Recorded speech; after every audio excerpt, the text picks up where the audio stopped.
Technology. Great minds gather together in laboratories across the globe to create inventions that are truly full of awe. One may even say they are awful. These scientists, however, prefer the phrase super swell. One of these super swell devices is the new talkie-talkie box, otherwise known as Graham Bell's Ahoy Hoy Toy, or its most common name, the telephone. You may be asking, exactly why would I ever need a newfangled invention like a telephone? The answer may shock and astound you. Let's say that young Bilby and his family take a vacation to California. There, he meets little Suzette, and they find that they fancy one another. Shouldn't we be very excited for Bilby and Suzette and their newfound love?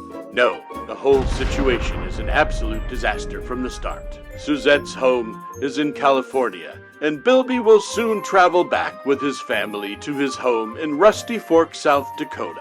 How will they ever be able to share sweet poetry with one another, and how many goals their favorite athletic sportsman has completed in yesterday's match? The answer is simple. Behold, the telephone.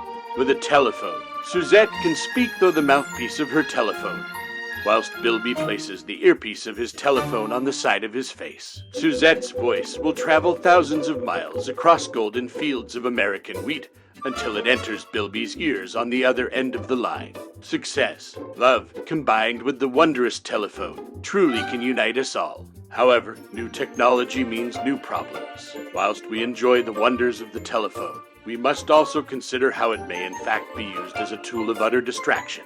Mavis is going to elaborate for us. The telephone is exciting, and young people may want to use it every minute of every day of every year for the remainder of time. However, and I quote a passage from Mrs. Longbottom's Book of Etiquette for Youngsters whilst at group activities. A youngster shall have access to a telephone, but must use it in a way that doth not distract from the benefit and joy of themselves or others. How can a telephone be a distraction? We find that most people no longer want to use the telephone as a telephone. Instead of a talkie-talkie box, it has now become a swipey chamber. Suzette can share messages with Bilby about her favorite carnival ride, a photograph of her new pet goldfish, or how disappointed she is that her best friend Eunice McAllister bought the same dress as her for the Enchantment Under the Sea dance. And all of this can be done with a single swipe of her finger on her telephone. None of these activities is harmful or disruptive, but sometimes she wants to talk to Bilby whilst her school teacher, Mrs. Florence, is busy giving a lesson about honeycomb and knitting. This is the wrong time for young Suzette to be on her telephone. She is disruptive to herself, her schoolmates, and to Mrs. Florence.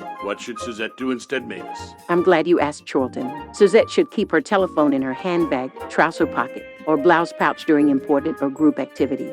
This will help her stay focused during the wondrous discussions and find social happiness amongst the youngsters around her. During breaks, she can happily access her telephone knowing that she is doing it in a way that is not disruptive. Another win for the Graham Ahoy Hoy Toy.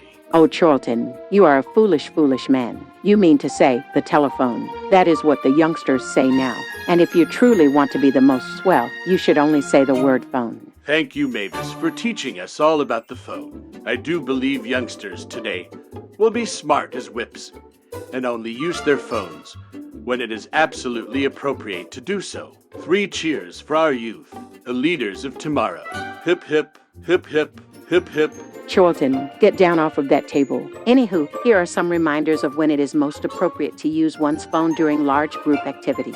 Due to you being so wonderful in following these important guidelines, you may one day find that it is your photograph being used in the next edition of Mrs. Longbottom's etiquette book.